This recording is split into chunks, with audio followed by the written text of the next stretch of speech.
Hello everyone. आज हम start कर रहे हैं क्लास 10th की आपकी साइंस की वर्कशीट नंबर 72। डेट है आपकी वर्कशीट की 28 दिसंबर 2020। आज की वर्कशीट का आपका टॉपिक है कचरा प्रबंधन। ठीक है, स्टार्ट करते हैं। दैनिक जीवन में हमारे क्रियाकलापों में यानी हमारे काम में बहुत सारा कचरा उत्पन्न होता है। हमारे जीवन शैली में सुधार के साथ कचरे की मात्रा भी बहुत अधिक बढ़ गई। पैकिंग के नए तरीके ने भी अजैव निम्नीकरण कचरे में वृद्धि की है। तो आजकल आप देखते ही होंगे कि हमारे डेली की लाइफ में कितना सारा कचरा इकट्ठा हो जाता है। रूम में आपके प्लास्टिक या फिर कागज़ वगैरह बहुत सारे इकट्ठा हो जाता है। किचन में यानी रसोई में आपके जैसे सब्जियों के छिलके हो गए और भी बहुत सारी तरीके के जो कचरे होते हैं वो इकट्ठा हो जाते हैं। ठीक है, और आजकल पैकिंग के तरीकों की वजह से तो अजैव निम्नीकरण का जो कचरा है वो और ज़्यादा बढ़ता जा रहा है। तो कचरे में निम्न पदार्थ होते हैं, यानी कचरे भी जो होते हैं वो हमारे अलग अलग टाइप के होते हैं। जैसे कि एक होता है आपका जैविक कचरा और एक होता है आपका अजैविक कचरा। तो जैविक कचरा वह पदार्थ जो सूक्ष्म जीवों में यानी छोटे छोटे जीवों द्वारा सरल पदार्थों में बदल जाते हैं, जैविक पदार्थ या कचरा कहलाते हैं। उदाहरण के लिए जैसे कि आपका फलों तथा सब्जियों के छिलके हो गए, कागज हो गया, गोबर हो गया, ये सारी चीज़ें। और अजैविक कचरा वह पदार्थ जो सूक्ष्म जीवों द्वारा सरल पदार्थों में नहीं बदले जा सकते, अजैविक पदार्थ या कचरा कहलाते हैं। जैसे कि प्लास्टिक, पॉलीथीन आदि जो आपके जैविक कचरे होते हैं, इनको हम खाद वगैरह की तरह इस्तेमाल भी कर सकते हैं। लेकिन जो अजैविक कचरे होते हैं इनका हम ऐसा कोई यूज़ नहीं कर सकते, खाद की तरह यूज़ नहीं कर सकते हैं। ठीक है, उसके बाद है आपका कचरा प्रबंधन के तरीके, यानी इनकी अरेंजमेंट्स करना। जितने भी हमारे गार्बेज होते हैं इनकी अरेंजमेंट्स करना, तो इसके कई सारे तरीके हो सकते हैं। जैसे फर्स्ट है आपका बायोगैस प्लांट। हम बायोगैस प्लांट बना के इनका यूज़ कर सकते हैं। जैसे कि जैविक कचरे का उपयोग करके बायोगैस तथा खाद बनाई जा सकती है। जो भी हमारे जैसे सब्जियों के छिलके हो गए, फलों के छिलके हो गए, इन सारी चीज़ों का यूज़ करके हम बायोगैस तथा खाद बना सकते हैं। खाद जो कि हमारी खेती में या फिर पौधों में बहुत ज़्यादा काम आ जाते हैं। ढलाव ढलाव एक निचला क्षेत्र होता है, यानी नीचे वाला एरिया होता है जहाँ पर कचरों को डाला व दबाया जाता है। ठीक है, इसके द्वारा भी हम कचरा प्रबंधन कर सकते हैं। फिर थर्ड उपाय है आपका पुनर्चक्रण। इसका अर्थ है कागज या धातु से बनी वस्तुएं तथा ऐसी ही वस्तुओं का पुनर्चक्रण करके नई उपयोगी वस्तुएं बनाना।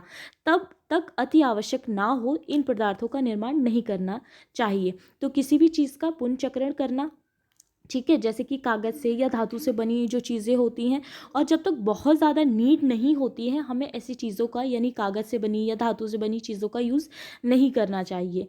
उसके बाद बहुत इंपॉर्टेंट है ये आपका इनकार। ठीक है, जिससे हम डेली लाइफ में इस्तेमाल कर सकते हैं। इसका अर्थ है ऐसी चीज़ों का उपयोग करने से इनकार जो हमारे पर्यावरण को हानि पहुंचाती है।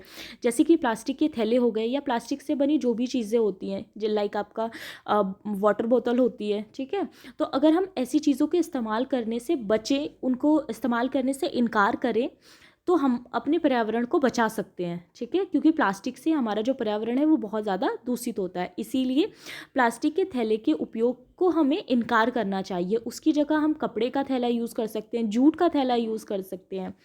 उसके बाद है आपका सीवेज ट्रीटमेंट प्लांट।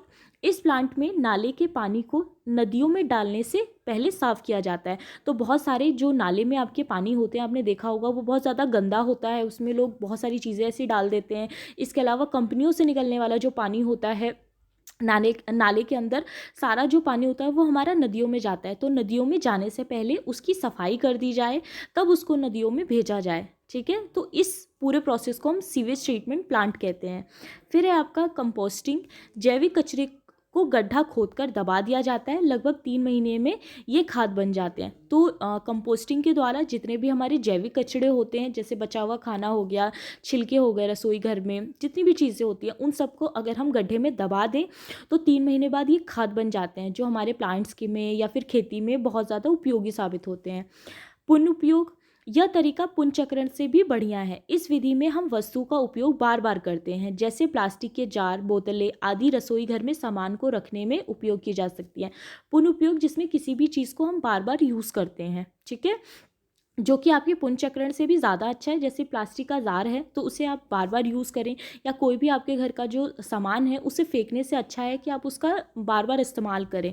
बोतल हो गए, ठीक है, रसोई घर में जितनी भी चीज़ें होती हैं, हमारे सामान होते हैं, उसका हम अगर बार बार यूज़ करें तो उससे हम अपने पर्यावरण को बचा सकते हैं। फिर है आपका पुनः प्रयोजन। इसका अर्थ है जब कोई वस्तु जिस उपयोग के लिए बनी है, जब उस उपयोग में नहीं लाई जा सकती तो उसका किसी और रूप में प्रयोग करना। तो जो चीज़ जिस चीज़ के लिए बनी है, अगर हम उसको नहीं इस्तेमाल कर रहे हैं, जैसे आपके घर में कोई डब्बा है, ठीक है, कोई फालतू हो गया है, तो अगर आप उसको उसके उसमें मिट्टी डाल के अगर उसे पौधे लगाने में इस्तेमाल कर लें तो इसे हम पुनः प्रयोजन कहते हैं। जैसे यहाँ पर दिया भी है कि टूटे चीनी मिट्टी के बर्तन का पौधे लगाने में उपयोग आदि। कोई बर्तन है आपका टूट गया है, ठीक है, प्लास्टिक का भी अगर आपके पास कोई ऐसा बर्तन है या फिर कोई बॉक्स है आपके पास, तो उसको आप क्या कर सकते हो कि स्टैंड बनाने के लिए, यानी कि पेन स्टैंड या फिर पेंसिल बनाने के लिए यूज़ कर सकते हो।